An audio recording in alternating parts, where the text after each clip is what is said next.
So we are going to eat pizza since 2011 pa pala to.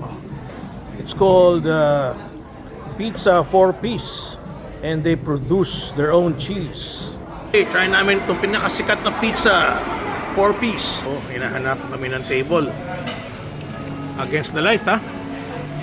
Ganda naman pala, kita yung Han River habang kumakain ka ng pizza. Ayaw ng mga tao pag walang view. Gusto nila yung may view tulad ni Berna. Ayun na si Berna, nakaupo na. Oh, great view, Berna Baron. Oh, piti pala salad. Mukhang masarap. Ganda pala ng menu niya rito. Work of art. Wow. Tama ka, Berna. Mukhang masarap lahat, ha. Ito, pork coconut curry pizza. 170,000. Mura na.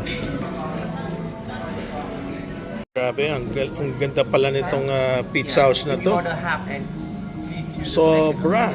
Kailangan ko nakita ng pizza house na ang ganda ng menu. Mamaya, papakita natin yung menu. Yeah, and we order half and you... Nahirapan na si Berna umorder sa dami ng pipilian. Wow. That's right. You also have happy hour, ha? Yes, that's Oh, you make us happy, ha? Okay, my God. Oh, yeah, I know. It's complete. Yeah, yes, happy hour with alcohol. Okay, let's take a look at the menu. Wow, sige nga, Berna. Wow, look at that, oh. Daming masarap. Sige, tuloy-tuloy lang, oh. Nakakalito. Merong lahat ng klaseng pagkain nandito na. Tsaka farm to table, oh. Ang ginagawa nila, wow. This really is a good place. Hindi lang sa pizza, wala sa Philippines nito di ba?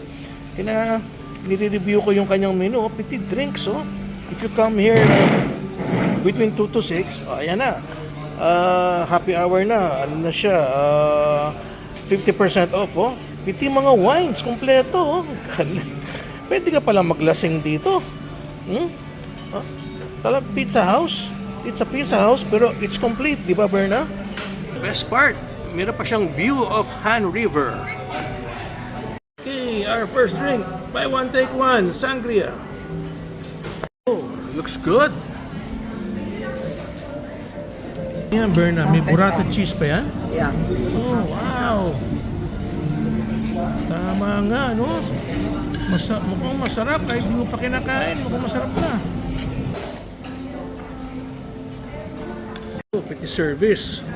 Okay yung service nila, ha? Isa pa yung nagkakat ng... That's burrata cheese, right? Yeah, the burrata cheese. Yeah. You make it yourself? Yeah, we sell for the cheese. Yeah. With outside mozzarella cheese. Oh. Inside we combine with the mozzarella and the whipping cream. Okay. Galing. Pakita mo gano'n kanipis. Taas mo ng konti yung pizza mo. Sobrang nipis ng dough niya. Grabe, kaya sobrang sarap. So, pwede ka palang umorder ng 2 flavors, no? Yung isang ginawa natin, kalahati, pepperoni. Ano itong kalahati, Berna? Burrata. Oh, okay. Pwede palang gano'n. Half and half. Ayan, kinukmusap ko, kung gaano kanipis yung kanyang dough. Ibang klase, oh. Sobrang nipis. Tsaka sila pala, they make their own cheese. Kasi dati raw sa Vietnam, wala silang makuwang cheese. So they made their own cheese. Tatanong si Berna, kasi kailangan namin ng tubig, panghugas. Sabi ni Berna, beer na lang. Kasi buy one, take one. Ayan, nakalagay, buy one, take one, happy hour. I have a question. What's the best seller here? Best seller? Best seller. Yeah. In the spaghetti is crab tomato spaghetti. What? Crab tomato spaghetti. Crab The one tomato. we ordered. Oh, the one we ordered. Okay. Yes.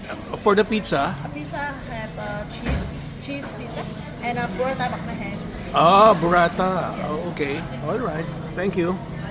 So, kanilang coffee, masarap din, Ayan, dito ako bilib, Pizza house na may binebentang wine, either by the glass or by the bottle.